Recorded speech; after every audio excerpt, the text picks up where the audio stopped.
कौन हो तुम? चोर। कोई इतराज आपको? जानते नहीं, मैं जज हूं। इसका मतलब मैं सही जगह आया हूं। कोई गलती नहीं हुई मुझसे इस बार। क्या कर रहे थे तुम? चोर और क्या करेगा?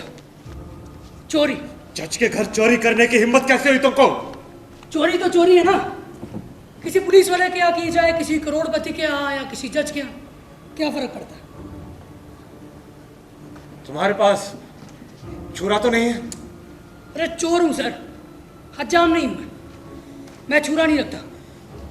तो तुम छुरा नहीं रखते? नहीं, वो हमारे उसूलों के खिलाफ। मेरा मानना है एक चोर को सिर्फ एक चोर रहना चाहिए, जैसे एक जज को सिर्फ एक जज। मैं अभी पुलिस को फोन करता हूँ। 100 डायल कीजिए या फिर 217435 सीनियर सुपरिटेंडेंट ऑफ पुलिस का नंबर है। मेरा ख्याल आपको यही नंबर मिलाना चाहिए। आखिर आपका ओहदा एक जज का है। मिलाइए।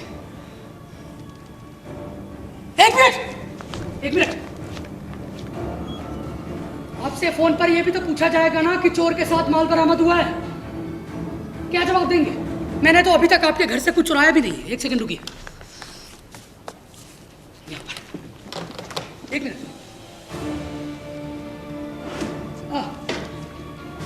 कहिए उनसे कहिए उसने एक घड़ी चुराई है। बाय द वे, कितने की होगी? मैं नहीं जानता। कमाल है जज साहब, आपकी घड़ी और आप ही नहीं जानते। समय की कीमत तो जानते हैं ना। मुझे इसकी कीमत लगानी है, बताइए। 5000। कहा ना, मैं इसकी कीमत नहीं जानता। ये मैंने खरीदी नहीं है। तो फिर कहाँ से मिली? तुम पूछने वाले कौन होते हो? मुझे इसकी कीमत लगानी है, आप बताएंगे? तुम्हारे पास छुरा तो नहीं है? ये लीजिए सर, ये लीजिए। कहीं तो कपड़े उतार देता हूँ सर।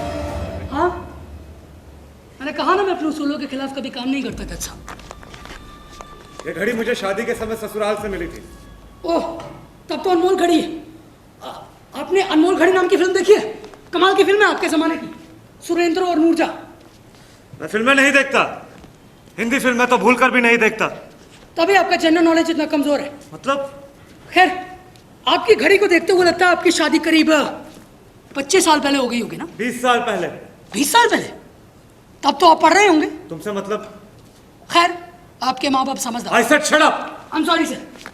यानी कि यह घड़ी उतनी ही पुरानी है जितने पुराने हमारे कानून। 20 साल तो बहुत होते हैं सर। आपको नई घड़ी खरीद लेनी चाहिए थी। क्यों? मेरी हैसियत नहीं थी। हाँ, वो तो दिख ही रहा है। आपके घर में तो कुछ है ही नहीं। एक ओवरसीयर के घर जितना सामान भी नहीं है आपके घर। आप हिंदी फिल्में नहीं देखते हैं ना? आपको हिंदी फिल्में जरूर देखनी चाहिए। अरे क्या ठाट से रहते हैं फिल्मी जज। 5-5 नौकर, 2-2 गाड़ियां, एकदम धमाल। और यहाँ पर देखिए, आपके घर में तो कुछ है ही नहीं। चलिए सर, ये घड़ी चुराने से तो कोई बात बनी नहीं। होगी कम से कम 3000 रुपए की। हाँ, ये उसकी ओरिजिनल कीमत है। ओरिजिनल कीमत? तब तक कम से कम 1000-1500। चोरी कम से कम 5000 रुपए के ऊपर की होनी चाहिए। अगर किसी सड़क पर की जाए तो ज्यादा से ज्यादा 3 साल। अगर किसी बिल्डिंग, टेंट या जहाज पर की जाए तो ज्यादा से ज्यादा 7 साल। ओह, तो आप कानून भी जानते हैं? अब कानून कौन जानता है सर? पहला वो जो उसे बनाता है, लेकिन वो बहुत जल्दी खुद ही भूल जाता है। दूसरा बनाने की जल्दी होती है ना। और दूसरा वो जो उसे तोड़ता है, यानी कि मैं और मेरे छोटे मोटे जात भाई। तीसरे ये पुलिस दरोगा वगैरह, बेचारे कानून नहीं जानेंगे तो दफा वफा कैसे लगाएंगे ना। और चौथे ये वकील, इनका तो धंधा है बेचारों का। और मैं? आप तो खैर जानते ही हैं सर, इसे छोड़िए। आप मुझे बताइए, आपके घर से ऐसा क्या चुराऊं कि बरामद माल की कीमत 5000 रुपए के ऊपर की हो जाए? बताइए। तुम बार बार इस 5000 पर इतना जोर क्यों दे रहे हो? ये सवाल आप मुझसे पूछ रहे हैं? मुझसे 5000 रुपए के ऊपर की चोरी पर कोई समझौता नहीं हो सकता। देखिए सर, मैंने ज़्यादातर बातें फिट कर ली। बिल्डिंग में चोरी, जज के घर में चोरी वैसे भी बड़ी ही संगीन मानी जाएगी। अब रहम सिर्फ माल की कम कीमत को देखते हुए हो सकता है। और मैं चोर हूँ सर, भुट्टा चोर तो नहीं हूँ। कोई भी अपनी इज्जत का कचरा नहीं करना चाहता। अभी तो मैंने फोन भी नहीं किया और तुम ज्यादा से ज्यादा सजा की मांग कर रहे हो। मैं इस बार कोई गलती नहीं करना चाहता। वकील साहब ने पूरा प्लान बना के दिया मुझे। Don't tell me that. चोरी करने से पहले ही वकील की सलाह नहीं। अभी इस देश के हालात इतने बुरे नहीं हुए हैं। अरे अब आप नहीं मानते तो मैं क्या करूं? लेकिन वकील साहब मेरे साथ जेल में ही थे। हमारा उठना बैठना एक साथ, मस्त आदमी। बाहर होता ना तो जाने कितना कमा लिया होता अभी तक। मतलब कि वो भी अभी तक जेल में है। मेरे साथ था, मैं भी तो पिछले 5 साल से वहीं पर था। यानी जेल का वकील? जेल का नहीं, जेल में वकील। अब जेल में तो सर कोई भी आता है ना, डॉक्टर, इंजीनियर, फिल्म स्टार्स। अब कोई वकील जेल में आ गया तो उसमें क्या अचरज। तो वकील वहां कैसे पहुंच गया? बहुत सारा लंबी कहानी है सर, फिर आपको फोन भी तो करना है, और रात बहुत हो गया सर। सवेरे उठकर फैसला भी तो सुनाना आपको। फैसले वाली बात तुम्हें कैसे पता चली? अरे आप ही भूल गए? पिछले हफ्ते ही तो कोर्ट में ऐलान किया था आपने, वो दवाई वाला केस। भूल गए क्या? लेकिन तुम? पिछली 3 पेशी से बराबर अटेंड कर रहा हूँ वो केस। मैंने तुम्हें नहीं देखा। आप कानून के आगे देखते कहाँ हैं? तुम्हारे वो वकील साहब? वकील साहब? सर जवानी तो अंधी होती है। हमारे वकील साहब बेचारे पड़ोस की एक नाबालिग लड़की के साथ गड़बड़ कर बैठे। चलता है, बहुत कोशिश की लेकिन फंस गए। जेल में बड़ा काम का आदमी है सर, ऐसी सलाह देता है कि क्या कहने। ये आज का सारा प्लान बस उसी ने सुझा के दिया मुझे। मेरी बात सुनो, तुम बार बार इस फोन का जिक्र क्यों कर रहे हो? मैंने तो अभी फोन भी नहीं किया। तुम्हें जेल जाने की इतनी जल्दी क्या है? सर अपने घर जाने की जल्दी किसे नहीं होती। अब बार मन नहीं लगता है मेरा। वो क्या है ना, 11वीं चोरी है, हर बार एक नया एक्सपीरियंस। अब तो जेल में रहने की आदत सी पड़ गई है। अब तो सर सच कहूं तो जेल से निकलूं ना तो दम घुटता है मेरा। तुम्हारे उस वकील साहब ने क्या प्लान बनाया? भाई दावे, तुम्हारा नाम क्या है? नाम तो मेरा राजकुमार है सर, लेकिन लोग प्यार से राज भी कहते हैं। वकील साहब के बारे में पूछ रहे थे ना, तो वकील साहब जेल में थे। हमने वकील साहब से पूछा, वकील साहब कोई ऐसी तरकीब बताइए कि जेल से निकलते ही 10-15 दिन के अंदर अंदर हम जेल में वापस आ जाए। उन्होंने झट से जवाब दिया, सीधे किसी जज के घर में चोरी करो या कम से कम उसका नाटक करो। जज सीधा पुलिस को फोन करेगा और उसकी गवाही से पहली पेशी में ही मामला निपट जाएगा। 10-15 दिन में मामला खल्लास। बस वो एक बात पर बार बार जोर दे रहे थे कि चोरी कम से कम 5,000 रुपये के ऊपर की होनी चाहिए। तो बताइए, वही पूछ रहा हूँ मैं आपसे, बताइए क्या चला उनकी बरामद माल की कीमत 5,000 रुपये के ऊपर की हो? जरा सोचने दो। सोचने की क्या बात है सर इसमें? अगर कोई भारी चीज़ें है ना, टीवी या फ्रिज जैसे, वो रहने दीजिएगा, बड़ी भारी होती है। कुछ और कहा ना, जरा सोचने दो। ऐसी कोई सिंगल आइटम जिसकी कीमत 5,000 से ऊपर हो। सोचिए सोचिए। तुम एक काम करो, वो किचन में मिक्सियां पड़ी हैं, उन्हें ले जाओ। अरे बिजली की चक्की, वहाँ भी चक्की यहाँ भी चक्की। कुछ और बताइए। जरा सोचने दो। अब छोड़िए सर, मैं ढूंढ लेता हूँ, कोई बात नहीं। एक काम करो, हाँ, ये किताबें पढ़ी है, ले जाओ। ये 5,000 की हो जाएंगी। किताबों की चोरी? सर केस कमजोर पड़ जाएगा। कुछ और बताइए।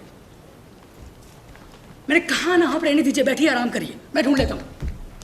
आप कुछ ना कुछ तो पढ़ा ही होगा।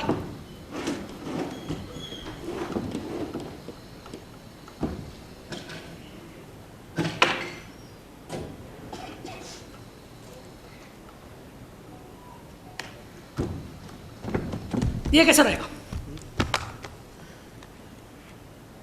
रखो इसे वहां। खबरदार, जो इसे हाथ लगाया अभी अंतर करवा दूंगा तुझे। तब तो ये ठीक रहेगा। देखा आपको कितना गुस्सा आ गया? यानी कि ये चीज आपको जान से भी प्यारी है। वैसे मेडल सोने का है सर, मेरा मतलब समूचा सोने का। हाँ। तब तो कम से कम 50,000 रुपए का होगा। कहां से मिला आपको? कानून के इम्तिहान में? नहीं, फिर मुझे नहीं मिला। फिर किसको? ये मेरे बेटे को मिला था। वो 12th में फर्स्ट क्लास फर्स्ट आया था। आजकल कहां पर है वो? अमेरिका? सभी होशियार लोग वहीं पर जाते हैं।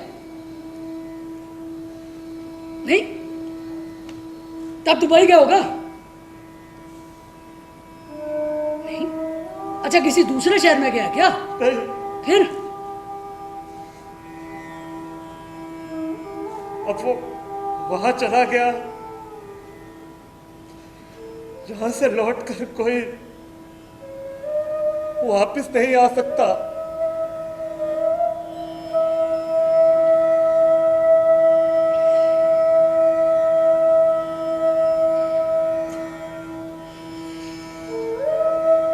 एम सॉरी सर, मैं इतना नीच नहीं हूं कि आपके बेटे की आखिरी निशानी भी चुरा लूं। रखिए आप इसे। एक काम करते हैं, हम घड़ी से ही काम चला लेते हैं। अरे क्या हो गया, ये वकीलों की सलाह ना कभी कभी गलत हो जाती है। आप रखिए इसे। सर फोन लगा दीजिए फिर, बहुत देर हो रही है, आपको सोने में भी देर हो रही होगी। मेरे साथी संगी वहां पर इंतजार कर रहे हैं, प्लीज।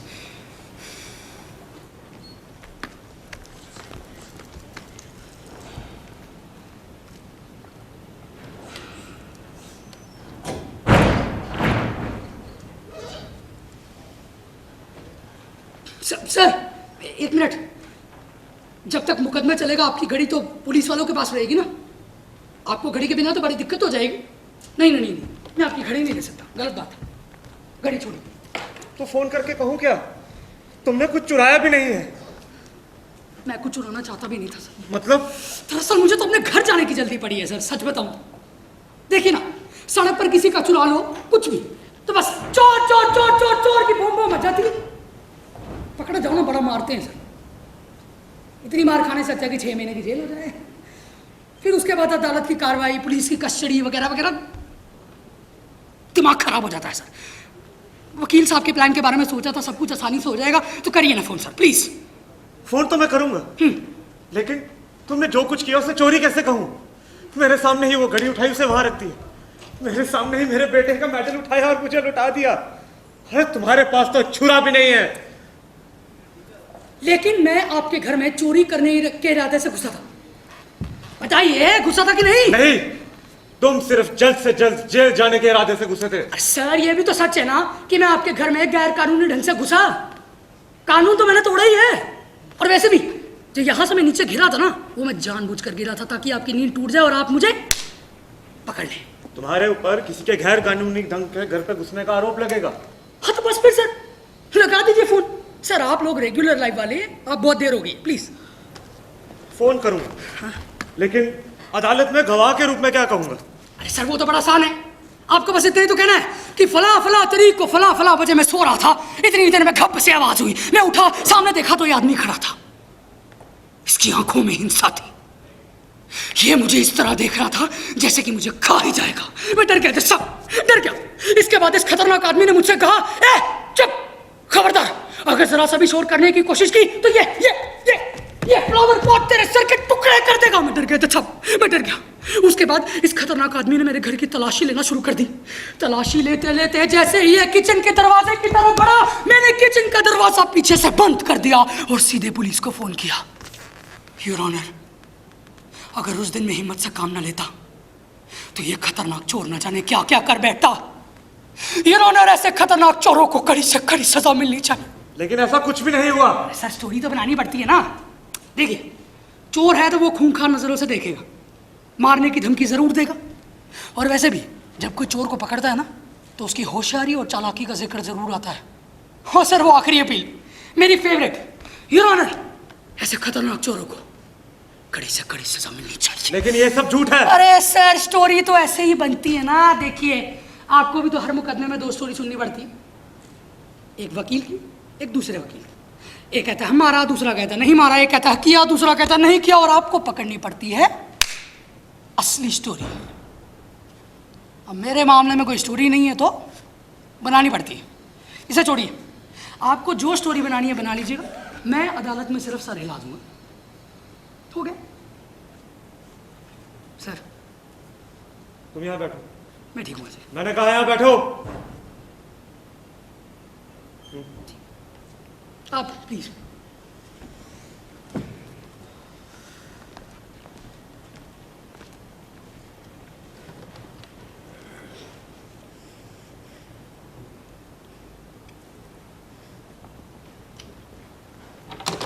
वन 100 अंगेज है।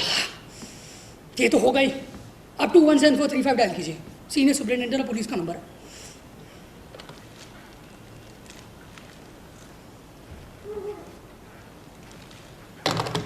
अंगेज है। क्या ये नहीं मुसीबत है? ये सब सो गए हैं क्या? सर आपके पास गाड़ी होगी? नहीं। कमाल है जज साहब, जज होकर गाड़ी नहीं आपके पास तो किस में जाते हैं? बस में? ट्रेन में।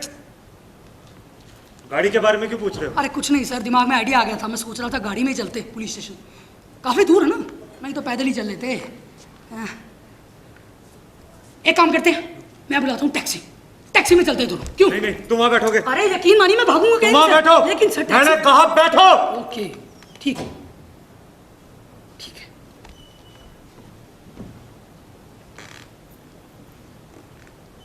सर एक बार फोन लगा दीजिए। बार बार बोलने की जरूरत नहीं है, मैं खुद फोन कर दूंगा। तो तब तक मैं क्या करूंगा?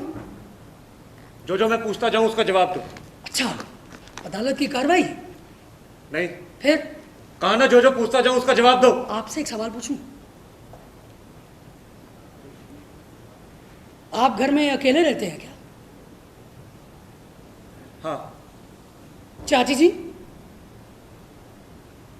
और मेरा मतलब, अब आप जज है ना सर, क्या कहूँ, उनको समझ में नहीं आता, चोर हूं ना। वो भी नहीं रही। बीमार थी? नहीं, अपने बेटे के जाने का गम सह न सकी। बड़ा अकेलापन महसूस होता होगा ना? नौकर है, दिन भर रहता है, रात को चला जाता है। बड़ी दिक्कत होती होगी ना सर?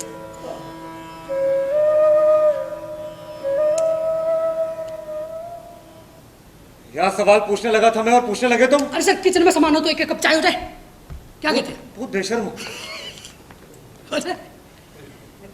बना लो। आप पिएंगे कि नहीं? नहीं, फिर नींद नहीं आएगी। सर नींद का क्या ही सवाल है, अब जब तक हम मेरा निपटारा नहीं कर देते नींद कहाँ से आएगी, है ना? बना लो। यही ना बात। सर एक काम करिए, पीछे से किचन का दरवाजा बंद कर दीजिए। मतलब? वो कहना पुलिस आएगी ना तो बात जम जाएगी एकदम। तो पुलिस के आने तक तुम क्या करोगे? बिस्किट वगैरह पड़े खा लूँ। फिर भी नहीं आई? तो चाय तो वैसे भी पी रहा हूँ, नहीं आएगी तो सो जाऊंगा, और क्या कर सकता हूँ मैं? यार तुम चोरी जैसी बात को इतना नॉन सीरियस कैसे ले सकते हो? सर आपको बताया ना, मुझे आदत पड़ गई है, 11वीं चोरी है मेरी, हर बार एक नया एक्सपीरियंस होता है सर।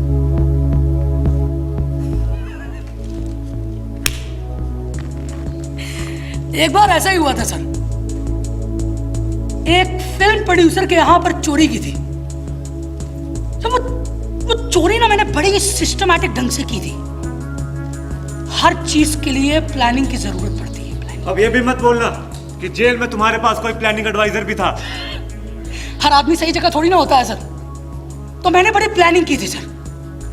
फिल्म प्रोड्यूसर के नौकर को पटाया, बेचारा आया तो यहां पर एक्टर बनने, किस्मत में थे लिखे बर्तन धोने, बन गया घरेलू नौकर। मैं उसे होटल में ले गया, खाना वाना खिलाया, उसको पटाया, फिर उसके और मेरे बीच में हुआ कॉन्ट्रैक्ट, चोरी के माल में 50-50। नौकर ने कहा अगर सब काम ठीक से हो गया तो वो खुद ही फिल्म प्रोड्यूसर बन जाएगा। मैंने कहा बन जा, मेरे बाप का क्या जाता है। फिर नौकर थोड़ा और खुला और उसने बताई राज की बात। उसने बताया फिल्म प्रोड्यूसर के घर पे जाओगे, किचन का दरवाजा खोलोगे, अंदर जाओगे, लाफ्ट के नीचे के हिस्से को धीरे धीरे खोदना शुरू करोगे तो अंदर, तो आप समझ ही गए होंगे ना सर, अंदर 1 करोड़ रुपए।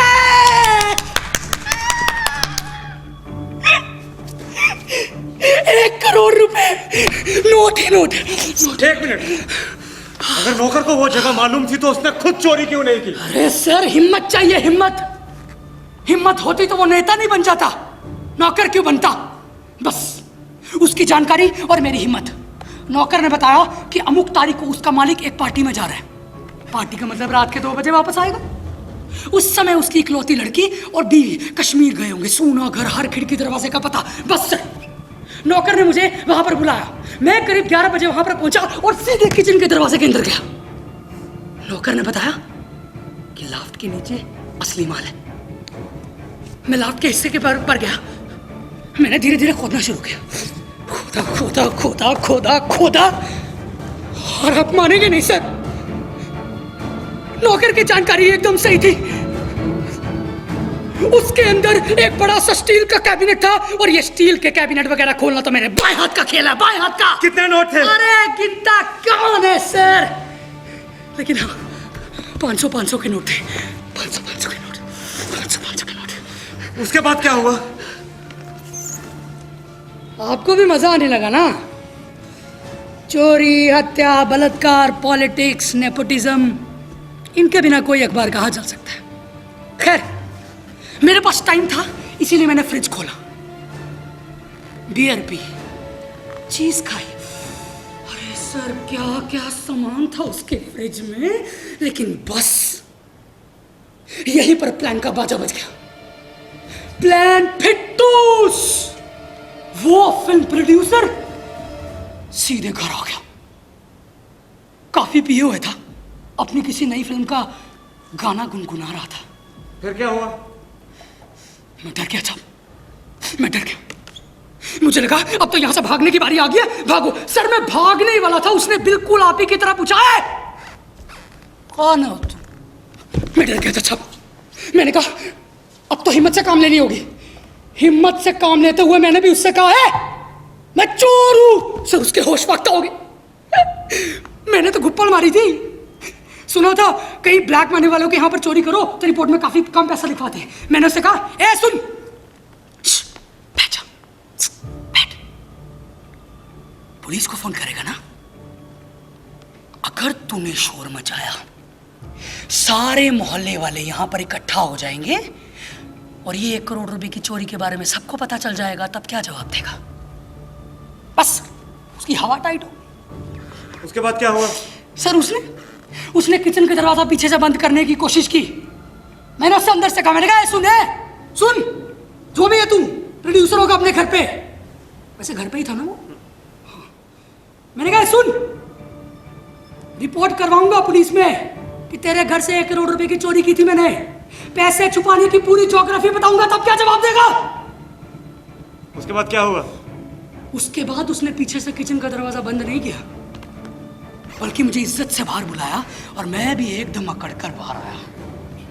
मैंने कहा देख, मेरे जेब में ना रिवॉल्वर है, रिवॉल्वर। अगर कुछ करने की कोशिश की ना तो, अब आप ही जानते हैं मैं ऐसी डेंजरस चीज रखता नहीं हूँ, सिर्फ धमकाने के लिए। लेकिन तुमने मुझे नहीं धमकाया। आपके घर आने का मकसद तो जल्दी जेल जाना था ना, आपको धमकाने से क्या फायदा होता? फिर उसने क्या किया? पुलिस को फोन किया होगा। अरे क्या याद दिलाई सर आपने, फोन से अच्छी याद दिलाई, फोन करिए ना 10021743 नहीं, तुम इस बारे में बताओगे पहले मुझे। मेरी बात में इंटरेस्ट आ रहा है, कोई ना। सर उसके बाद वो मुझे लेके गया अपने ड्राइंग रूम में। ड्राइंग रूम क्या था फ्रेंड्स? सॉरी सर, वो क्या मुंह से बस निकलने वाली थी गाली, बच गया। लेकिन मैं, इसे छोड़िए। ड्राइंग रूम में ले जाने के बाद उसने मुझसे कहा, ये सूटकेस मुझे दे दे, मैं पुलिस में तेरी रिपोर्ट नहीं कराऊंगा और तू जेल जाने से बच जाएगा। उसने ऐसा कहा? मैं 1 मिनट में समझ गया कि एक चोर नहीं 2 चोर बात कर रहे थे, तो मेरा ताव खाना स्वाभाविक था। मैंने कहा कर फोन, तू फोन करेगा, अगले दिन अखबार में आएगा कि तेरे घर में 1 करोड़ रुपए की चोरी हुई। अगले दिन आएंगे पुलिस वाले, फिर आएंगे इनकम टैक्स वाले, पूछेंगे इतना पैसा कहाँ से आया। क्या जवाब देगा? 1 करोड़ रुपए ब्लैक मनी। अरे आधा पैसा तो टैक्स में कट जाएगा, पिक्चरें रुक जाएंगी सो अलग, झंझट होगी सो अलग, तब क्या जवाब देगा? फिर क्या हुआ? सर उसकी माथे पर पसीना आ गया, बेचारे के हाथ पांव कांपने लग गए। मैंने भी सोचा अब तो फंस गया, निचोड़। मैंने कहा तू नहीं करता ना फोन, मैं करूंगा फोन। साले पुलिस कमिश्नर और इनकम टैक्स दोनों को फोन करूंगा, इधर मैं अंदर उधर तू अंदर। फिर उसके बाद क्या हुआ? सर उसने कहा लेट अस कॉम्प्रोमाइज, यानी आओ समझौता करें मेरे भाई। इतनी अंग्रेजी में जानता हूं, बताओ क्या कॉम्प्रोमाइज हुआ? सर उसने कहा 5 लाख रुपए ले और चलता बंद। और तुम मान गए? ऐसे कैसे मान जाता मैं? मैंने कहा कम से कम 50% तो होना ही चाहिए। क्यों? यानी उसने तुम्हें 50 लाख रुपए दिए? दिए क्यों नहीं?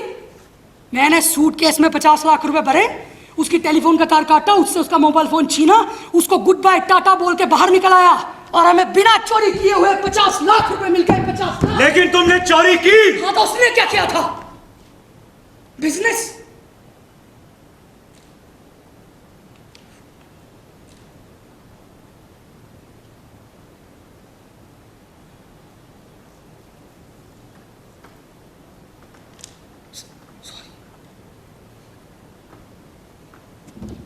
वो चाय वाली बात रह गई थी, मैं चाय नहीं, बनाता हूं। पहले बताओ कि तुमने उस 50 लाख का क्या किया। मैं जानता था आप इस सवाल पर जरूर आएंगे, यानी कि स्टोरी फिर से फ्लैशबैक में जाएगी। सर ये फ्लैशबैक वाली स्टोरी से ना मैं बड़ा बोर होता हूँ। स्टोरी वो है जो आगे जाए, हिस्ट्री वो है जो पीछे आए। चाय बना दो। बिल्कुल, ये बात सही की आपने। आपके लिए भी ना? हाँ हाँ। अच्छा सर, आप चीनी लेते कि नहीं बता दीजिए। ठीक है।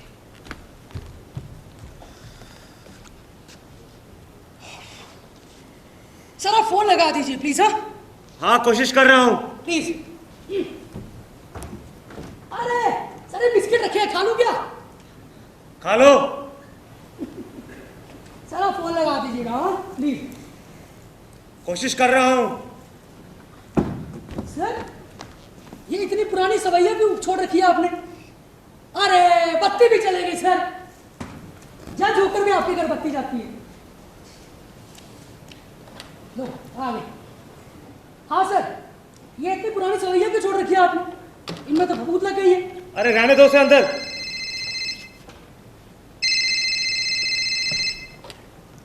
हेलो जी।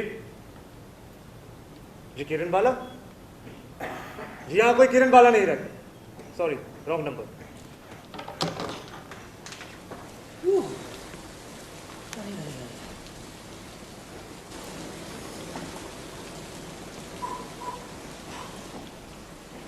अरे सर क्या बढ़िया चाय पकड़ी पकड़ी पकड़ी पकड़ी। अरे पीजिए पीजिए सर। अरे अरे अरे बारिश।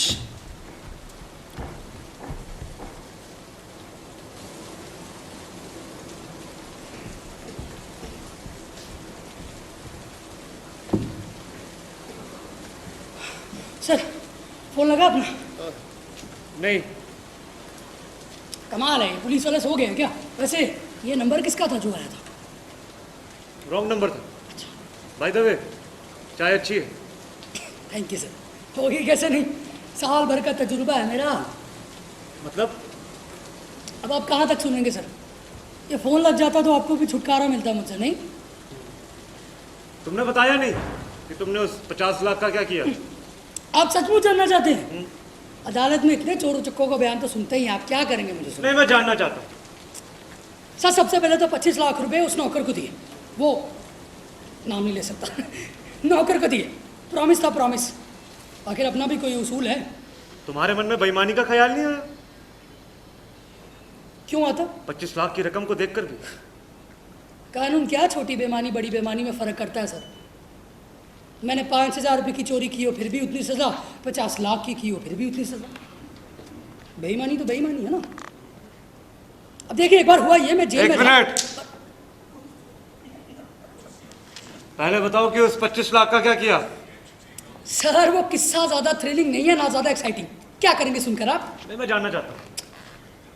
सर देखिए, अगर आपने मेरे किस्से सुने ना तो कल आपकी गवाही पर असर पड़ सकता है, और सबसे बड़ी बात, आपको मुझसे हमदर्दी हो जाएगी और फिर अदालत मेरी सजा कम कर देगी, और यही तो मैं नहीं चाहता। तुम चिंता मत करो, मेरी गवाही पर कोई असर नहीं पड़ेगा। अच्छा, आप कभी गवाह की कटघरे में खड़े हुए हैं? नहीं। तब आपको इसका कोई तजुर्बा नहीं है। गवाही देना भी एक तजुर्बा है, एक एक्सपीरियंस। देखिए एक बार हुआ ये, मैं घर में घुसना ही पड़ता है।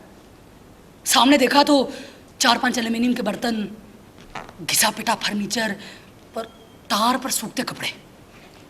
लेकिन मैं जानता था कि लोग अपना कीमती सामान बेडरूम की किसी स्टील अलमारी में रखते हैं। और तुम वापस चले आए।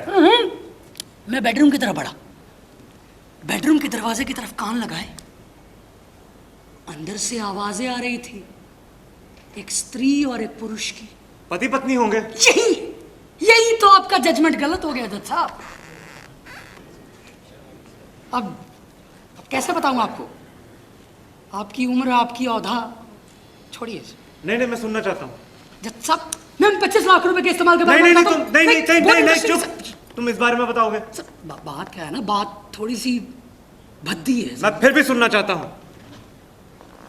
चलिए, आप भी तो रेप केस के कई मामले सुन चुके होंगे अदालत में। तुम साफ साफ बताओगे या नहीं? पुरुष कह रहा था।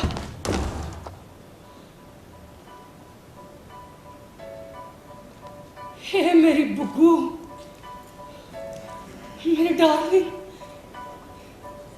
देखो ना, मोहब्बत करने वालों का खुदा भी इंतजाम करा ही देता है।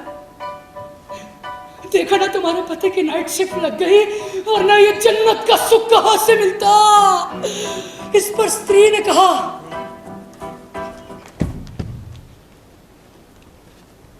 क्या कहा? पेंटिंग अच्छी है वैसे सर, है ना? मैंने पूछा स्त्री ने क्या कहा? सर, स्त्री ने कहा, मेरे डैश डैश, मेरे डैश, मेरे डैश। डैश डैश क्या है? सर, ये शब्द आपकी उम्र के लायक नहीं है। लेकिन मैं सुनना चाहता हूँ। फिर सुनिए, स्त्री कह रही थी, हे मेरे राजा, हे मेरे बालम, वो साला तो बस यूं ही है। साला दारू पीकर घर पर आता है और घर पे आके ठुस, और अपनी दोस्तों को बताता है कि सारी औरतें उसके पीछे मरता। अरे क्या कर रहे हो बदतमीज के? राजा वो अपनी नामर्दी के किस्से सुनाकर लोगों को बताता है कि वो बहुत बड़ा मर्द है। लेकिन तुमने मुझे सुख दिया है राजा, सुख। क्या कर रहे राजा? अरे राजा, अरे बातचीत चलती रही और तुम सुनते रहे। इतनी इंटरेस्टिंग बातचीत कौन नहीं सुनना चाहेगा सर? चोरी वगैरह तो लगी रहती है। लेकिन तुमने चोरी की कहां से? दरवाजा तो अंदर से बंद था। यहीं पर काम आता है जनरल नॉलेज। देखिए सर, मैं बता दूं, उन दोनों की बातचीत से ये बात साफ थी कि वो औरत पास के किसी मकान में रहती है और उसका मर्द नापुंसक है। ये आदमी उस औरत को जेवर पहनाता, साड़ी पहनाता और फिर श्रृंगार करता। लेकिन इस जानकारी का फायदा क्या? अरे फायदा साफ था। कुछ देर के बाद वो दोनों घर से बाहर निकलते, अलमारी वगैरह, दरवाजे वगैरह वैसे भी खुला छोड़ के जाते। बस मेरे लिए मौका अपने आप बन जाता। तो तुम्हारा अंदाजा सही निकला। थोड़ी देर के बाद वो आदमी घर से बाहर निकला, उसके पीछे पीछे औरत। मैं एक और दुबक गया। बस फिर क्या, वो घर के बाहर, मैं घर के अंदर। पैसा उठाया और बाहर आ गया। 2.5 लाख का माल था। लेकिन इस बात का मेरी गवाही पे क्या असर पड़ता? तुम तो पकड़े ही नहीं गए। पकड़ा क्यों नहीं गया सर? उस गधे के बच्चे ने पुलिस में रिपोर्ट लिखवाई, गधा बना के बड़ा, उसने ऊपर तक हल्ला मचाया सर। और फिर पुलिस को तो आप जानती है, जिसको पकड़ना चाहती है पकड़ ही लेती है। मैं भी एक दिन चोरी का सामान बेचते हुए पकड़ा गया सर। लेकिन इस एक बात का मेरी गवाही पे क्या असर पड़ता? गवाही से पहले उस औरत का मर्द हवालात में मुझसे मिलने आया। अच्छा, वो? जी। वो पता नहीं सर क्यों आया, मेरे सामने गिड़गिड़ाने लग गया। मुझसे कहने लगा, भैया भैया, मेरी औरत और उस मर्द के रिश्ते के बारे में किसी को कुछ मत बताना। भैया, मेरी बड़ी बदनामी हो जाएगी, मैं समाज की निगाह में गिर जाऊंगा। सर ऐसे सर होने लग गया मेरे सामने। फिर उसके बाद मेरे सामने गिड़गिड़ाने लग गया, मुझसे कहने लगा, भैया मेरी जान बचा दो, मुझे आप सिर्फ आप ही बचा सकते हैं। सर होने लग गया सर। मैंने भी सोचा खामखा उस औरत पर गैर वफादारी का मुकदमा एक और लग जाता। और फिर सर मैंने एक बात सोची। मैंने सोचा, अगर एक नापुंसक आदमी ने एक औरत को धोखा देकर उससे शादी कर ली और उस औरत ने उस मर्द को धोखा देकर देह का सुख प्राप्त कर लिया, तो इसमें बुराई कहां से हुई? वो हरामजादा! देखा देखा, मुंह से गाली निकलती है तो कितना मजा आता है। खैर, मैंने भी सोचा सजा तो उतनी ही होनी है जितने की बताने पर होगी, तो बस मैंने अपनी गवाही में इस सब का जिक्र ही नहीं किया। झट से बनाई स्टोरी, अदालत भी खुश, वकील भी खुश, मियाँ बीवी यार भी खुश, चारों ओर खुशियां ही खुशियां। लेकिन तुम्हें सब सच बता देना चाहिए था। तुमने हलफ उठाया था। आपकी हालत भी बड़ी कमाल की चीज है सर। इससे तो मन का रहा सहा डर भी निकल जाता है। I said shut up! तभी तो कह रहा हूं सर, क्यों सुन रहे हैं मेरी बातें आप? क्यों? फोन लगा दीजिए, शायद से जिंदा हो गया हो अब तक।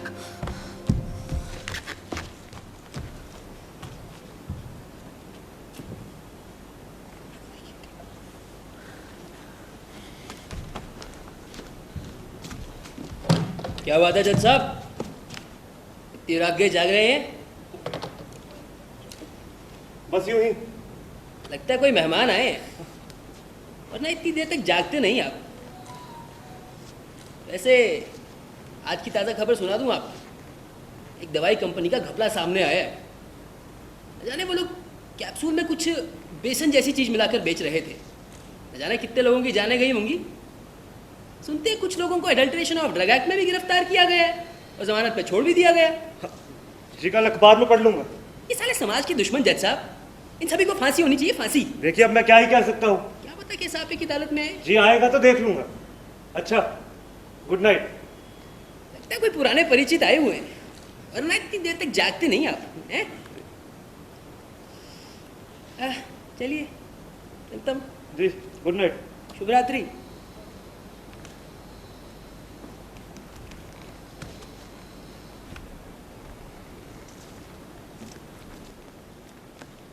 ये पड़ोसी है आपके? हाँ, साथ ही पत्रकार भी हैं। हैं? यानी कि वो अखबार वाले? बड़ा गड़बड़ होते हैं सर ये। मतलब कि एक बार ये जेल में चले आए, जेल के कैदियों के बारे में पता लगाने। फिर कुछ नहीं सर, कहने लगे कि अखबार में छापना चाहते हैं कैदियों के बारे में। फिर क्या हुआ? सर अब आपको सब कुछ जानना है। हाँ। कुछ नहीं सर, उसके बाद क्या कहते हैं वो हवालात में वो अखबार वाले आए तो उस दिन बस सब कुछ धुला, पूरी जेल धुली, हमारे कपड़े भी साफ हुए, खाना वाना लगा। उस दिन का खाना याद रहेगा साहब। तो उसके बाद संडास वगैरह धुले, फिर उसके बाद जो हुआ ऐसा लगा कलेजा भी निकल गया सर। उसके बाद कुछ नहीं, जेलर साहब आए सर, हमको लाइन में खड़ा किया, हम में से एक मुखिया चुना। कहने लगे मुखिया तुम सबकी तरफ से बात करेगा। मैंने कहा करे, मेरा क्या जाता है। फिर उसने बात की जेल के इंतजामात के बारे में ऐसा नक्शा खींचा कि क्या कहने। फिर आप जानते हैं एक ना एक विभीषण तो निकल ही आता है बीच में। उस विभीषण ने एक अखबार वाले को सारी की सारी इसलिए टिका दी। अगले दिन वो भी अखबार में छप गई। फिर तो हमारी जो कसरत निकालेगी वो मुझे ही पता है। बातें भटकाने में तुम उस्ताद हो।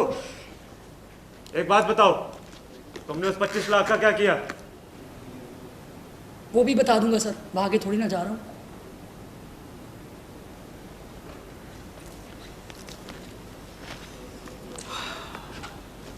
सर आपसे एक सवाल पूछूं?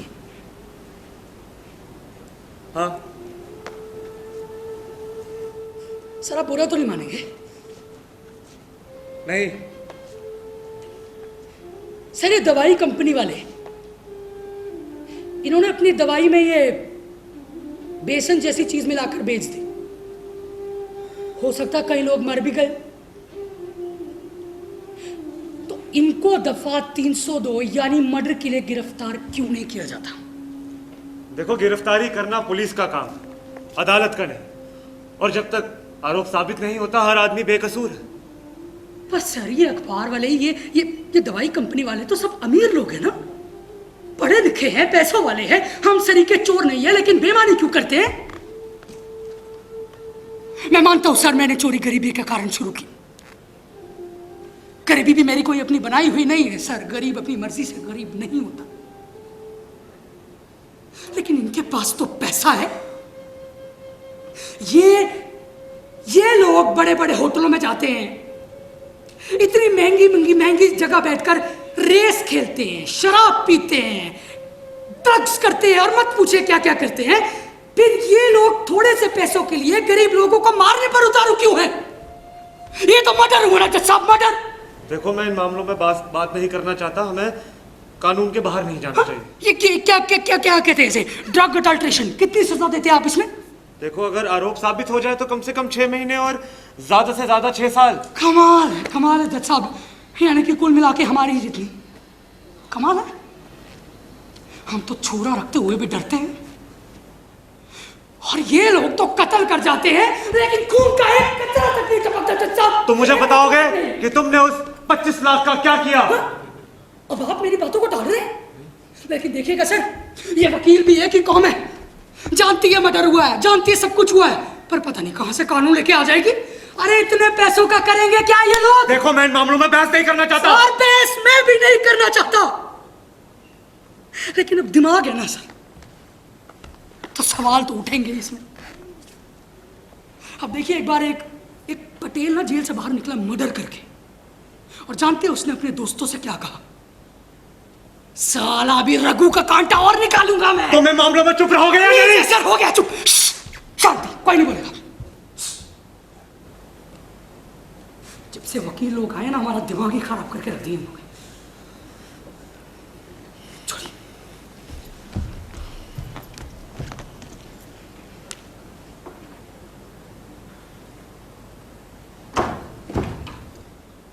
अरे सर 2 बज गए। सर प्लीज फोन लगा दीजिए जल्दी से और बुला लीजिए पुलिस वालों को, वरना पुलिस वाले आपसे पूछेंगे कि चोर आपके घर में कितने बजे घुसा था। आप बोलेंगे 12 बजे, वो बोलेंगे 2 बजे तक क्या कर रहा था वो। आपके लिए बड़ी झंझट खड़ी हो जाएगी। सर फोन लगा दीजिए प्लीज आप।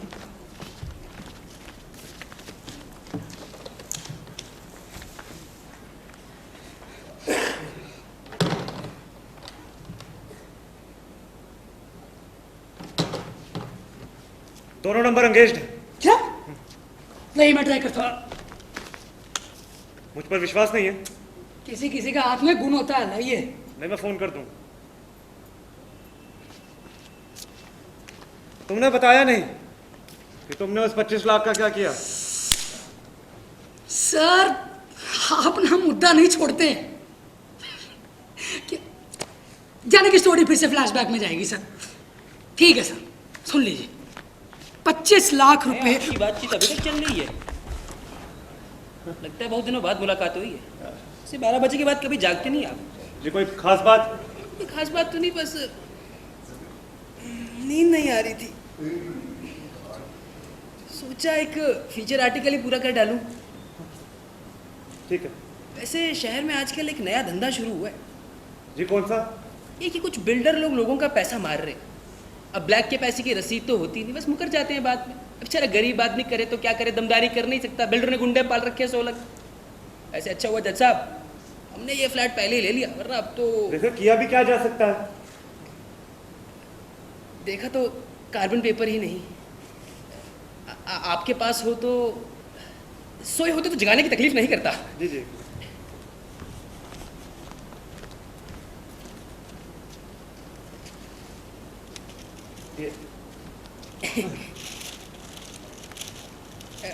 लगता है आपके मेहमान से भी आपकी बातचीत लंबी चलेगी। आप कहें तो 2 कप कॉफी भिजवाऊं? जी रहने दीजिए। हाँ हाँ, हो सके तो जरूर भिजवा दीजिए। ये आपके मेहमान बहुत जिंदा दिल इंसान है वैसे। अच्छा, गुड नाइट। शुभ रात्रि। जी जी।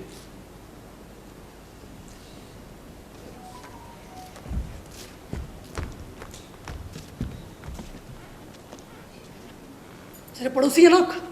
हाँ हाँ, तो सर बड़ा गड़बड़ है सर। मतलब? सर देखिए, आपके घर में चोरी हुई है, कल अखबार में आएगा। अपना नाम अखबार में जरूर आता है सर, जरूर। मतलब? सर इसने मुझे आपके घर में देख लिया। कल को अखबार में छाप देगा कि ये चोर जज के घर में कॉफी पी रहा था। मुझे आपका मेहमान समझ रहा है सर, वो कब बड़ी झंझट खड़ी हो जाएगी सर आपके लिए। मैं कह रहा हूँ आपको, आप प्लीज फोन लगा दीजिए। नहीं नहीं नहीं नहीं, वो ऐसा नहीं करेगा, वो अच्छा इंसान है। सर इनका कोई भरोसा नहीं है, अखबार वाले हैं ये। अरे मैंने कहा ना, वो ऐसा नहीं करेगा, वो अच्छा इंसान है। चलिए सर, भला आदमी लगता है, पड़ोसी की मदद करने वाला। तुम्हारी वो बात रह गई 25 लाख। सर आपकी याददाश्त कमाल है सर। लगता है जब तक किस्सा फ्लैशबैक में नहीं जाएगा फोन नहीं लगाएंगे ना। चलिए सुन लीजिए, 25 लाख रुपए, वो भी बिना चोरी किए हुए। एक चोर की जेब से दूसरे चोर की जेब में।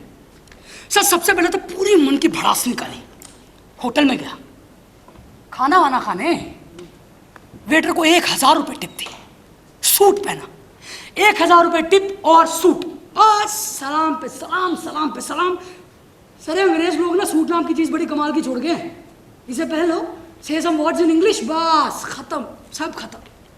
उसके बाद मैं रोज 5 स्टार होटल में जाने लगा। आप गए कभी वहां पर? नहीं। हैं, मिडिल क्लास आदमी के लिए अपने पैसों से वहां जाना काफी मुश्किल है ना। खैर सर, वहां जाने के बाद मुझे लगा मुझे भी ना जेंटलमैन बनना चाहिए, जेंटलमैन। यानी मेरा अंदाजा सही निकला, तुम्हारे मन में भी भला आदमी बनने का ख्याल आया। भला आदमी किसे कहते हैं आप? देखो, कानून की भाषा में इसका कोई बयान नहीं है। यानी कि कानून भी इसे बयान करने के लायक ही नहीं समझता? हाँ? नहीं नहीं, मतलब जो आदमी कानून के मुताबिक चलता है वो भला आदमी है। नहीं सर, सब मेरा मानना है भला आदमी वो है जो सिर्फ अपने काम से काम रखता है, जिसे कोई फर्क नहीं पड़ता कि आसपास क्या हो रहा है, जो सब कुछ देखते हुए बिना बिल्ली की तरह आंख मूंद कर दूध पीता है, वो है भला आदमी। ये दफ्तर में जाने वाले लोग, मास्टर लोग, ये हैं भले आदमी मेरे हिसाब से। यानी तुम भला आदमी नहीं बनना चाहते? मैं बनना चाहता था जेंटलमैन। तो बने या नहीं? बना क्यों नहीं, उसी जोश जोश में मारा गया ना। कैसे? ये अखबार वाला कॉफी लाने में बड़ी देर कर रहा है। अरे इतनी देर में तो मैं 4 कॉफी बना लूं। तुम बात को तोड़ क्यों देते हो? आगे बताओ क्या हुआ। कुछ नहीं सर, 4-5 दिन मौज मस्ती करने के बाद लगा कि कुछ काम खोला जाए। हाँ, किस्मत साथ दे रही थी, पैसा भी था मेरे पास, तो सोचा फर्नीचर का धंधा खोल लिया जाए। जेल में बड़ेगिरी की ट्रेनिंग तो ली थी, कहीं तो काम आएगी। लेकिन सब प्रॉब्लम ये थी कि इस शहर में ना बहुत फेमस हो चुका था, हर कोई जानने लगा था मुझे, हर अखबार में मेरा नाम, जहाँ देखो वहाँ मेरा नाम। तो फिर मैं चला गया एक दूसरे शहर में।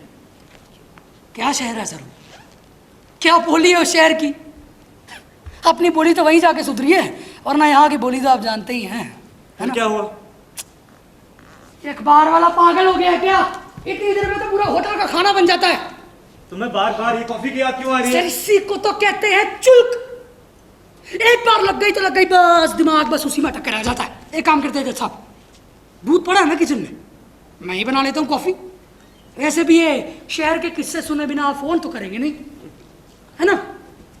देखिएगा कॉफी पीते ही किस्सा कितने फराटेदार ढंग से निकलता है। बना लो। हाँ। लगता है आपके मेहमान गए। जी। माफ कीजिए, दूध फट गया। अरे कॉफी तो बनी गई थी। अजी कोई बात नहीं। आपके फ्रिज में तो दूध होगा ही। अरे कहा ना रहने दीजिए, कोई बात नहीं। मेरा काम तो ब्लैक कॉफी से भी चल जाएगा। मैं तो आपके और आपके मेहमान के बारे में ही सोच रहा था वैसे। जी कोई बात नहीं। जी आपका वो फीचर फीचर कुछ अच्छा चल पड़ा, बड़ी भाग दौड़ करके फैक्ट्स इकट्ठे किए। देखना जब छपेगा धमाका होगा। लगता है बिल्ली है, मुझे भी बहुत परेशान कर रखा है हरामजादी ने। देखिए, अब आप परेशानी से कहाँ तक भाग सकते हैं। सुना कल आप उस मुकदमे का फैसला सुनाने वाले? जी। फिर तो मैं फिर से आऊंगा आपकी अदालत में। जी जरूर आइएगा।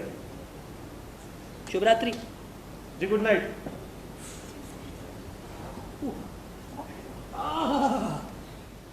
अब देखिए सर, मजा आएगा।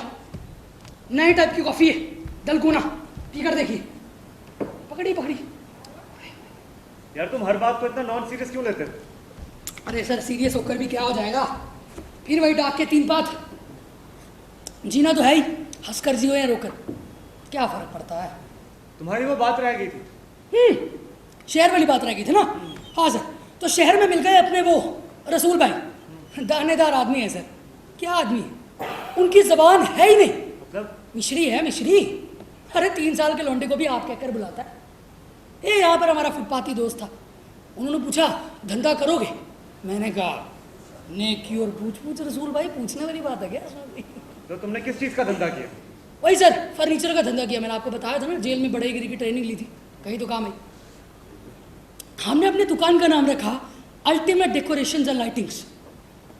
सारे कागज अंग्रेजी में छपवाए। वो क्या है ना, वहाँ पर अंग्रेजी का बड़ा भपका है। उसके बाद सर बड़े बड़े लोगों से जान पहचान होना शुरू होगी। और वो कहते हैं ना, जब जेब में पैसा हो ना तो लोग पुरानी हिस्ट्री, ज्योग्राफी सब भूल जाते हैं। लेकिन तुमने वो धंधा क्यों छोड़ दिया? यानी कि आप भी स्टोरी का दी एंड जानने के लिए उतावले हो रहे हैं। कोई भी स्टोरी बिना रोमांस के पूरी होती है? पैसा आ गया पास में, अब वो कैसे? रसूल भाई की मीठी जबान और उनके कनेक्शंस, नेगेटिव और पॉजिटिव को जोड़ दो, फिर भी स्पार्क नहीं। सर, उन्होंने वहां के आदिम जाति कल्याण वालों को भिड़ा दिया। आदिम जाति समझते हैं ना? हाँ हाँ, ट्राइबल वेलफेयर। बिल्कुल। उनको ज़रूरत थी कुल मिला के 1000 तक पोषों की। हॉस्टल चलते हैं ना उनके। बस रसूल भाई ने ऐसा कनेक्शन फिट किया कि सारे ऑर्डर हमको मिल गए। फिर तक पोष बने नहीं बने वो नहीं मुझे पता, लेकिन हमको कुल मिलाकर 10 लाख का फायदा हो गया। जब यहाँ भी चोर हो और वहाँ भी चोर हो तो बस फायदा ही फायदा। सर बस उसके बाद एक कॉन्ट्रैक्ट के दौरान एक बड़े अफसर के यहाँ आना जाना शुरू हो गया और वहीं से शुरुआत हुई रोमांस की, उसकी लड़की के साथ। सर उसका नाम था रागिनी। सर अभेद भी ना हो सर तो कहूं, लेकिन रागिनी के जीवन में आ जाने के बाद मेरे जीवन का रंग ही बदल गया।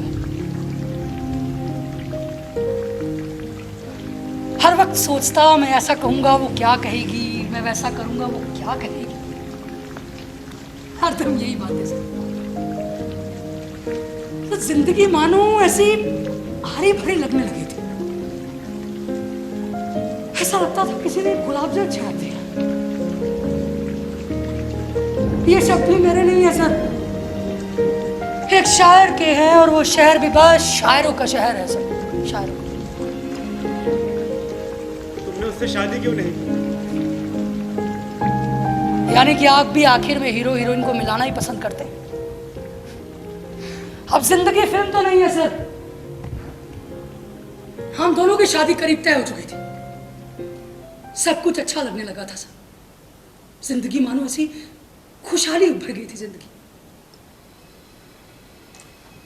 लेकिन उसी दौरान एक हादसा हो गया सर। उस शहर में चोरियां होने लग गई। बड़े बड़े पॉलिटिशियंस की, बड़े बड़े बिजनेसमैन्स की तिजोरियां खोलने लग गई। ये अखबार वाले साले चीखने लग गए। बस फिर क्या था, किसी ने बता दिया कि यहाँ की गैंग है। तब क्या सर, पुलिस वाले आ गए वहां पर और तुम पकड़े गए। मैंने कुछ किया हो तब ना, लेकिन मैं फंस गया। किसका फोन है?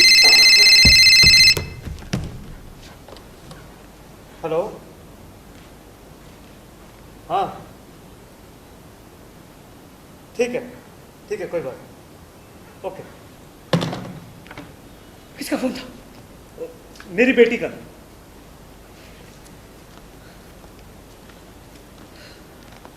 आपकी बेटी? हाँ मेरी बेटी कल सुबह आ रही है 7:30 बजे।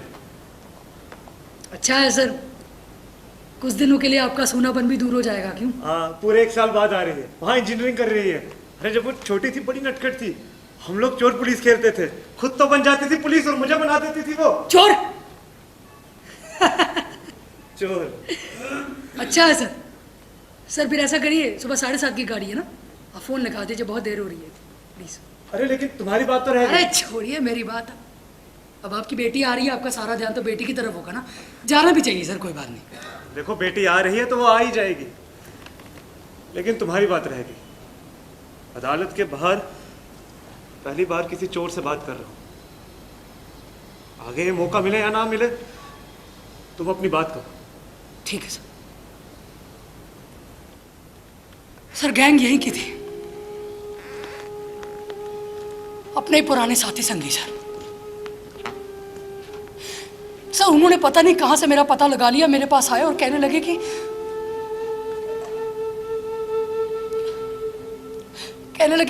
हमारा साथ देना होगा, नहीं तो पुलिस में रिपोर्ट करा देगी कि तुम्हारी शादी सब धरी की धरी रह जाएगी सर।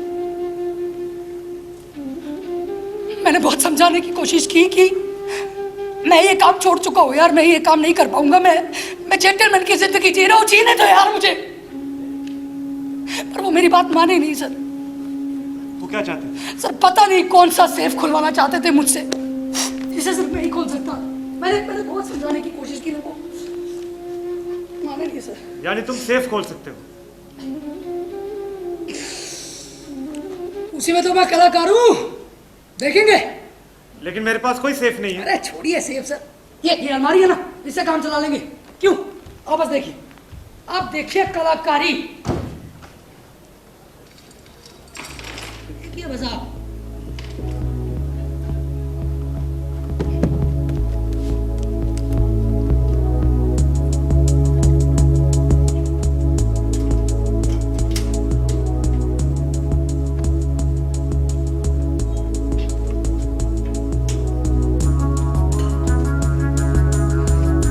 1 2 3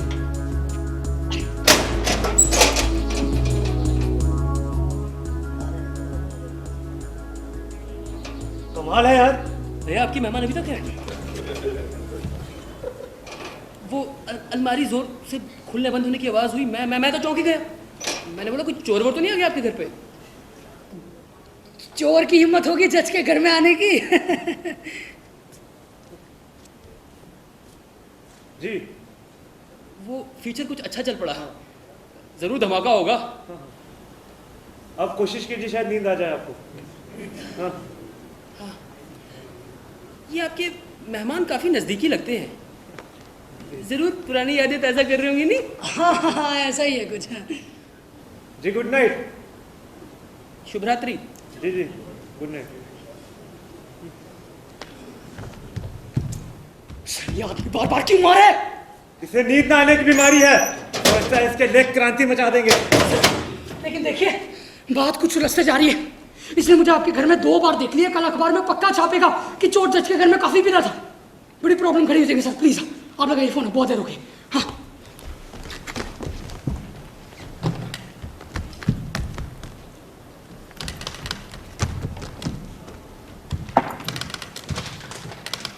अरे फोन तो डेड है।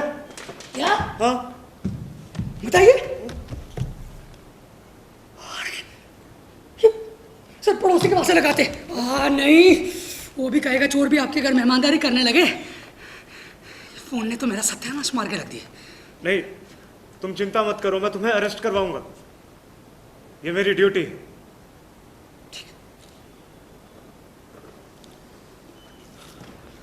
सर सवाल पूछूंगा आपसे एक, बुरा तो नहीं मानेंगे? पूछो। सर इस सवाल ना मैंने बहुत लोगों से पूछने की कोशिश की है, लेकिन कभी किसी ने सही जवाब नहीं दिया। आपके सामने ना जाने की हिम्मत हो रही है पूछने की। पूछो। सर गुनाह और पाप में क्या फर्क है? देखो जो कानून तोड़ता है वो गुनहगार है, और पाप? देखो कानून की भाषा में इसका कोई बयान नहीं है। फिर कहां पर है? देखो पाप और पुण्य मनुष्य के अपने अपने धर्मों के शब्द। जो खुदा का कानून तोड़ता है वो पापी है। यानी कि मैं गुनहगार हूं, पापी नहीं हूं।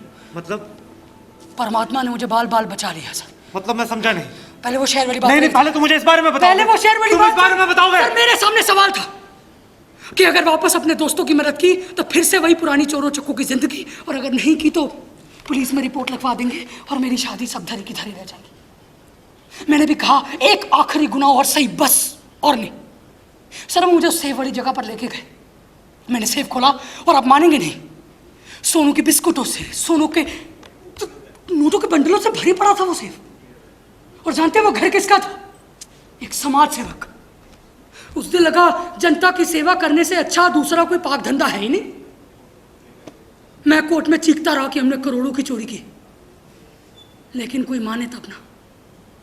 पता नहीं वो पैसा कहां पर गया। तुम्हारी उस रागिनी का क्या हुआ? छोड़िए सर उसे, लेकिन वो कुछ पल बाकी जिंदगी काट लेने के लिए काफी। अच्छा हुआ शादी नहीं हुई, वरना। इसे छोड़िए सर, आप मुझे एक बात बताइए, कल जो फैसला आप सुनाने जा रहे हैं उसमें क्या हुआ, गुनाह या पाप? देखो कल का फैसला मैं लिख चुका हूं और वो पूरा कानून के मुताबिक था, लेकिन बार बार तुम उसके बारे में क्यों पूछ रहे हो? देखो अब उसमें कोई भी तब्दीली नहीं आएगी। वो फैसला लिख चुका हूं, वो भी पूरे कानून के मुताबिक। और अगर मेरी बात सुनकर गुनाह और पाप में फिर से फर्क करना पड़ जाए तो? मतलब? मैं उस मामले में बहुत कुछ जानता हूं सर।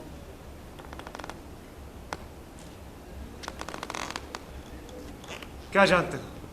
यही कि जो कबूली गवाह है ना, वो खरीदा गया है। तुम मेरे दिमाग में शक पैदा करना चाहते हो? हाँ तो ठीक है, कल आप मुझसे मिलने आ रहे हैं ना हवालात में, मैं आपको सच बता दूंगा, दोनों बातें हो जाएंगी।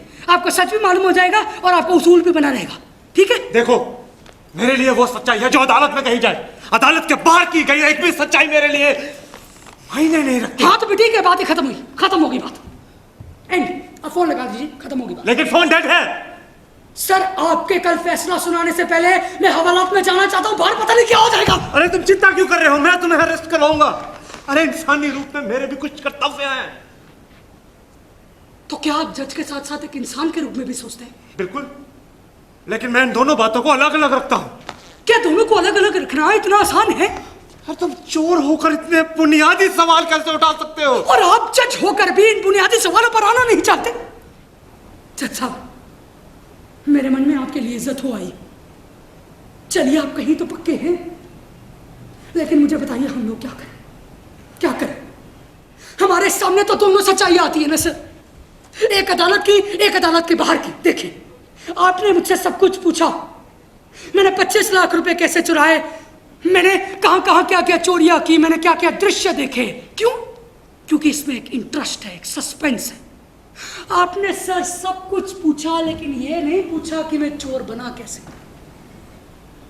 दरअसल आपको यहां से शुरुआत करनी चाहिए थी, फिर आपको अपने आप पता चल जाता कि गुनाह और पाप में क्या फर्क है। देखो, अभी भी देरी नहीं हुई है, तो मुझे अभी बताओ कि तुमने पहली चोरी क्यों की? एक शर्त पर बताऊंगा। कैसी शर्त?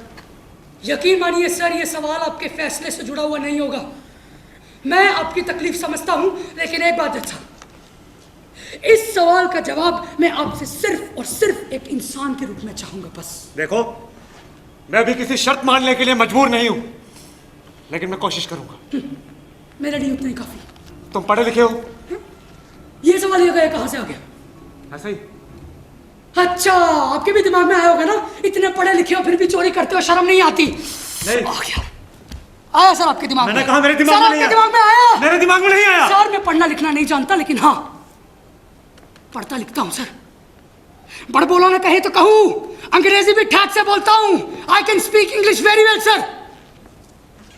ये एक जेल में गुरुजी की कृपा है। जितने भी आप स्कूल देखते हो ना, इन स्कूलों से बाहर बहुत से स्कूल हैं जहाँ जाना नहीं पड़ता, वो खुद आते हैं आपके पास। और वैसे भी सर, ये पढ़े लिखे आदमी चोर नहीं होते हैं, चीट होते हैं, चीट। और मुझे चीट यानी फ्रॉड लोगों से सख्त नफरत है, नफरत। क्यों? क्यों? आपने अक्सर देखा होगा कि ये लोग गरीब लोगों के पैसों के साथ फ्रॉड करते हैं। अरे चोर भी तो गरीब जनता का पैसा चुराता है। अरे सर, गरीब लोगों के पास पैसा ही क्या होता है चुराने के लिए? और फिर पैसे भी चोर गरीब लोगों के साथ धोखा नहीं करता है सर। और एक बात बताइए, एक आदमी दूसरे आदमी के साथ गुनाह करे और दूसरा आदमी पूरे के पूरे समाज के साथ, तो बड़ा गुनहगार कौन हुआ? तो मुझे बताओगे कि तुमने पहली चोरी क्यों की? सर यकीन मानिए तो इस बात को मैं बार बार टाल रहा हूं, क्योंकि इस बात में कोई सस्पेंस नहीं, कोई इंटरेस्ट नहीं। आपने सिनेमा घर का टिकट ब्लैक में खरीदा है कभी? ऐसी बेहुदा बात करते हैं वक्त में शर्म आनी चाहिए। आप कैसे खरीदेंगे? आप तो फिल्में नहीं देखते। आपको कुछ तो देखना चाहिए सर, तमाशा। तकलीफ तो इसी बात की है ना कि आप लोग अपनी निगाहों से कुछ देखते ही नहीं। तो मुझे बताओगे कि तुमने पहली चोरी क्यों की? उन दिनों में मैं सिनेमा घर का टिकट ब्लैक में बेचता था। उससे पहले? सट्टे का नंबर लिखता। उससे पहले? चक मारता था मैं, चक। अब ये बताऊं आपको कि मेरी मां किसके साथ भाग गई थी?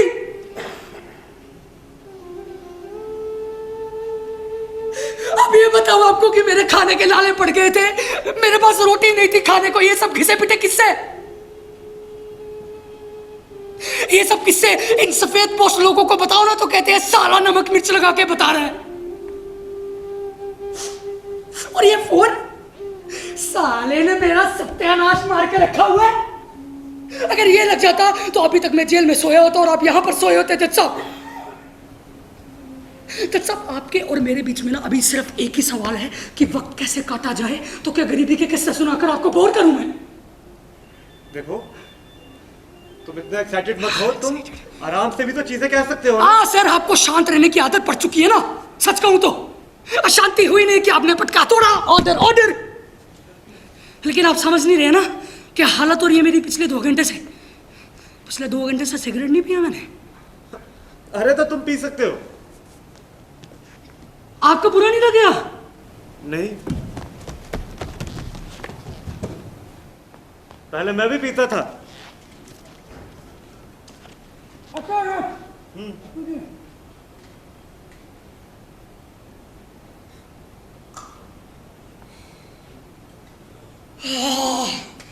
Sir thank you sir. Sir आपने पीते क्या? नहीं, वो ब्लड प्रेशर है तो मैंने अभी। अरे अरे सर बड़ी खतरनाक बीमारी है। हमारे दादा को भी थी। खैर छोड़िए। अरे सर ये गंदा नहीं हो जाए। आइए सर, एक बात मैं देख रहा था, ये कब से मैं ही किससे सुना रहा हूं, मैं कोई हातिम दाई हूं क्या?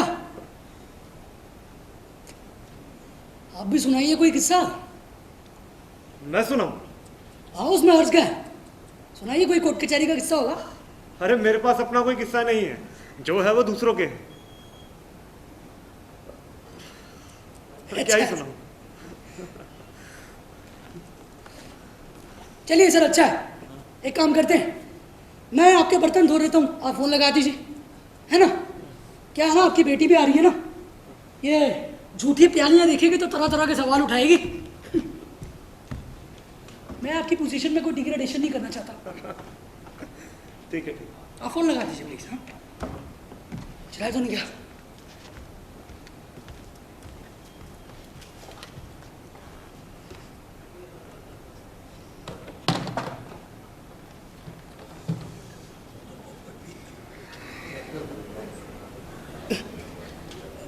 अरे आप अभी तक जाग रहे हैं? आज तो कमाल ही कर दिया आपने। वो नींद नहीं आ रही थी और कल बेटी भी आ रही है। अच्छा बेटी आ रही है, फिर तो अभी एक आध हफ्ते की छुट्टी ले लीजिए, कुछ दिन गुजारिए बेटी के साथ। हाँ हाँ देखूंगा। आपके मेहमान गए? जी चाचा इधर आइए, वहाँ देखिए, वहाँ नीचे, यहाँ नहीं, वहाँ नीचे वो आदमी करीब 2 घंटे से उधर खड़ा है, थोड़ा बहुत इधर उधर टहलता है, लगातार सिगरेट पीता है, फिर हमारे फ्लैटों की ओर देखने लगता है। समझ में ये नहीं आ रहा कि इसकी नजर मेरे फ्लैट की ओर है कि आपके, भला आपके फ्लैट की ओर क्यों होने लगी? आप तो जज ठहरे। तो आपके फ्लैट की ओर क्यों नहीं? मैं पत्रकार हूं ना, लोग नफरत करते हैं हमसे। पहले मैंने सोचा पुलिस को फोन कर दूं, पर फिर सोचा कि आपसे बात करना ठीक रहेगा। देखिए वो दुबक्सा गया, शायद उसे अंदाजा हो गया कि हम उसे देख रहे हैं। आप एक काम कीजिए, आप थोड़ी देर वॉच कीजिए और फिर पुलिस को फोन कर दीजिएगा, ठीक है? आप भी अपना ख्याल रखिए। जी आप भी। Good night. शुभ रात्रि। जी जी गुड नाइट। सर फोन लगा, ये कैसे देख रहे हो?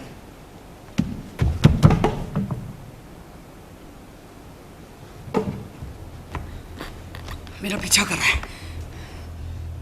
तुम्हारा? जज साहब मैंने सोच लिया इस बार इन सालों का भंडाफोड़ करना है। सालों ने उस भले आदमी की जान ले ली, अगर मैं बाहर आऊं तो मेरी भी जान ले लेंगे, लेकिन मैं बाहर आऊंगा कैसे? आप तो मुझे अरेस्ट करा रहे हैं ना, है ना? एक मिनट भला आदमी भांडा फोड़, तुम कहना क्या चाहते हो? अरे सर आपकी समझ में आएगा भी नहीं, ये सफेद पोश गुनहगार, इनके सामने हम चोर चक्के क्या है? हम में से ज्यादातर लोग अगर गरीब ना होते ना तो शायद गुनाह भी ना करते, पर ये लोग करोड़ों रुपए सड़ते होने के बावजूद भी गुनाह करते हैं, और फिर भी इनकी सजा उतनी ही जितनी कि हम चोर चक्कों की। अरे तुम साफ साफ कहोगे क्या बात है? एक ट्रक एक्सीडेंट में अगर मैं किसी को मार दूं तो कितनी सजा देंगे आप? ऐसा छड़ा यही हुआ है, एक ट्रक एक्सीडेंट में एक आदमी की मौत, पत्रकार की मौत, ड्राइवर द्वारा अपनी गलती कबूल करना, ड्राइवर के परिवार के लिए 10,000 रुपए महीने का इंतजाम, सब चलता है। ऐसा छड़ा यही हुआ सर, चोर होते हुए भी मुझे घिन आने लगी है जैसे लोगों से। अरे पैसों के लिए कुछ भी बेच दोगे क्या? लेकिन एक बात है ना एक आदमी ऐसा निकल ही जाता है जो जान दे देता है पर किसी से दबता नहीं है। मेरी समझ में कुछ नहीं आ रहा कि तुम क्या कहना चाहते हो? बताता हूं सर, एक चाल में आग लगी, 60 साल पुरानी चाल, 3 मंजिला, सैकड़ों परिवार, एकदम मौके की जगह रात के 3 बजे 10, 20, 30, 40, 50 लोग जाग में जलकर मारे जाते हैं सर। लोग बाहर निकलने की कोशिश कर रहे हैं लेकिन निकल नहीं पा रहे हैं क्योंकि लपटें निकल रही हैं उनको। कहाँ की आग? कैसी आग? सर देखते ही देखते 60 साल पुराना मलबा जलकर राख हो जाता है, वहां के रहने वालों का, गरीबों का सब कुछ जलकर राख हो जाता है। और अब एक एक्सीडेंट हुआ है, कारण का पता लगाया जा रहा है, वगैरह वगैरह। तुम साफ साफ कहोगे क्या बात है? सर, महीने पहले से नक्शे बन रहे हैं कि वहां पर 10 मंजिला मॉल कैसे खड़ा किया जाएगा। 10 मंजिला इमारतें हर स्क्वायर फुट किस भाव से मिलेगा। अरे जहां पर 500-600 रुपए की आमदनी नहीं बनती थी, वहां पर करोड़ों कैसे कमाए जाएंगे। सब कुछ पहले से तय था। फिर भी एक दुर्घटना होती है, हाँ? लोग जलकर मरते हैं, मर जाए, लोगों की जिंदगी भर की कमाई लुटती है, लुट जाए, लोग बेघर होते हैं, हो जाए। क्यों? क्योंकि बेवकूफ है लोग। अभी भी क्यों कोट की तरह उन बस्तियों में बसे हुए हैं सर, जो भले आदमियों की बस्ती है।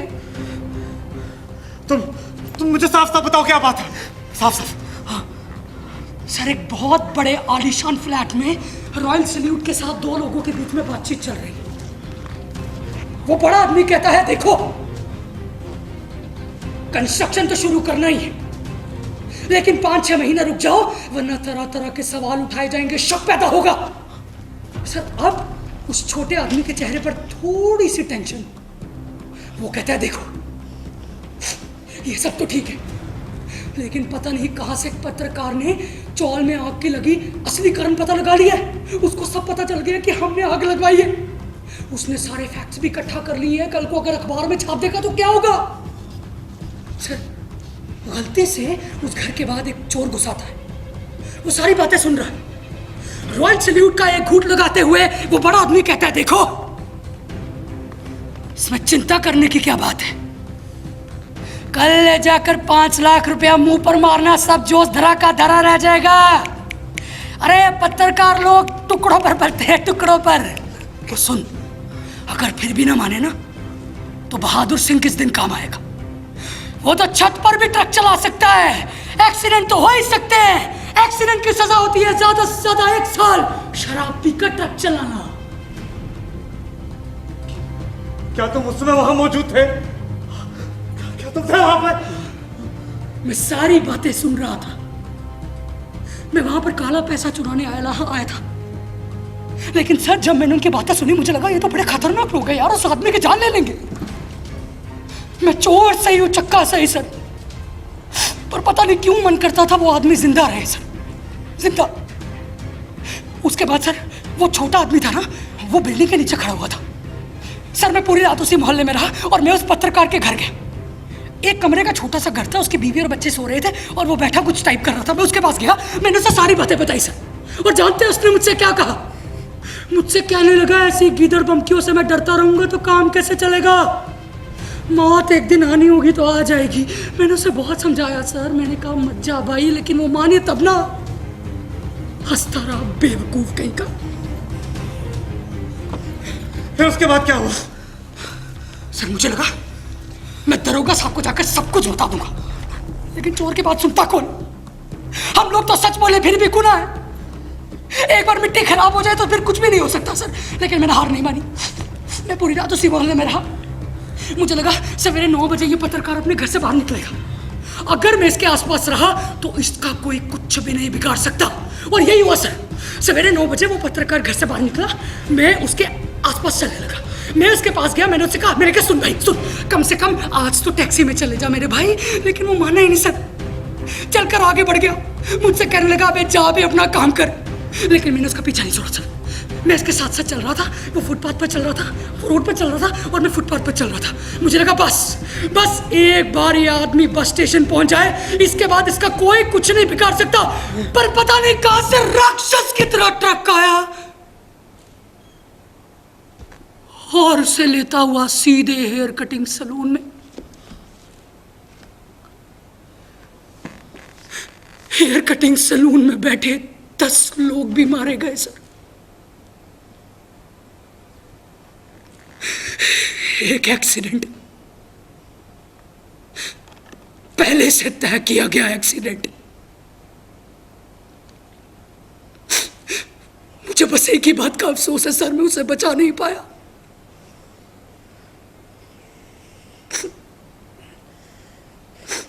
ठीक है, लेकिन सबूत तो रहा नहीं। सर, सबूत के बारे में पता ना चले तो अलग बात है, कोई जानबूझकर इस्तेमाल ना करे वो अलग बात है, लेकिन सबूत हमेशा रहता। और वो जानते हैं कि सबूत मेरे पास है। एक्सीडेंट के समय उन्होंने मुझे वहां पर देख लिया था। लेकिन देखने से क्या होता है? किसका फोन है? Hello hello hello hello. पता नहीं। सर फोन लगा दीजिए जल्दी। नहीं, तुम मुझे इस बारे में क्या बताओगे? बातें कर रहे हैं आप? फोन लगा नहीं, दीजिए। तुम मुझे इस बारे में बताओगे? सर मैं नहीं चाहता फोन डेड हो जाए, प्लीज फोन लगा दीजिए। सर बहुत टाइम हो गया, प्लीज। जब तक मुझे इस बारे में नहीं बताओगे मैं फोन नहीं लगाऊंगा। सर प्लीज प्लीज फोन लगा दीजिए, वो नीचे खड़ा हो गया, जरूरी है, प्लीज प्लीज।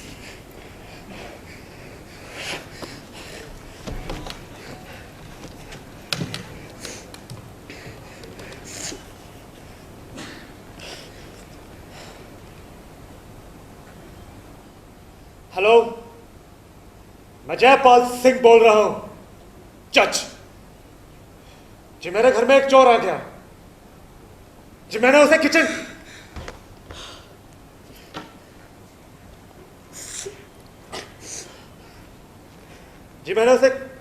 में बंद कर दिया। आप जल्दी आ जाइए प्लीज।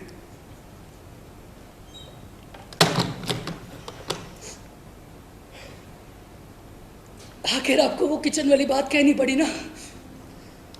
कोई बात नहीं, मैं अदालत में सर हिला दूंगा। अब फोन हो गया ना, मुझे बताओ वो सबूत कहाँ है? मैं उन सबूतों के साथ किचन में दाखिल होना चाहता हूं सर। लेकिन मैं वो सबूत देखना चाहता हूं।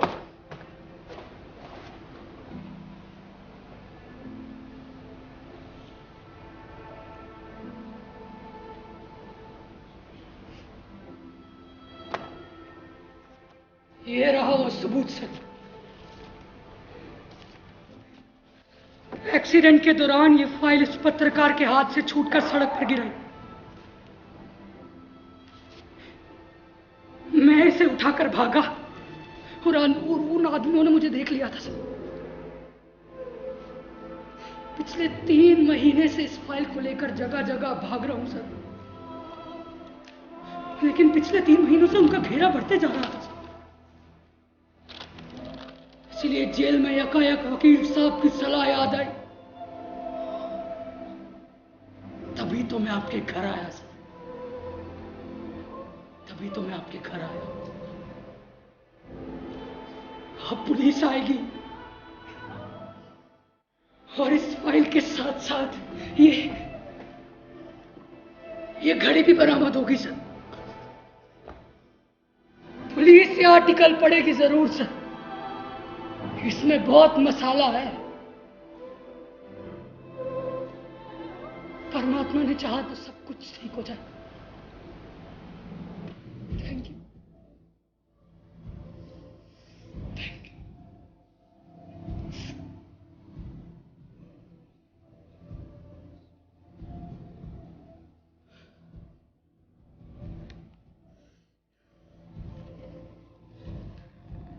लेकिन तुम मुझसे कोई सवाल पूछना चाहते थे। वो सवाल यहां पर मायने नहीं रखता सर। अदालत में जरूरत महसूस हुई तो पूछूंगा, लेकिन मुझे नहीं लगता। सर किचन का दरवाजा पीछे से बंद करना मत भूलिएगा, क्योंकि पुलिस आएगी, दरवाजा खुलेगा, मैं भागने की कोशिश करूंगा और वो मुझे धर दबोचेंगे। आखिर चोर पकड़ने का आनंद उनको भी तो मिलना चाहिए। Thank you. Thank you.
मैं आपको आज के जो कलाकार हैं जिन्होंने अपना अभिनय यहाँ आपके सामने बताया है, जज के रोल में थे वर्जिश अवतार शाह और चोर की भूमिका में सुशील सिंह जाट।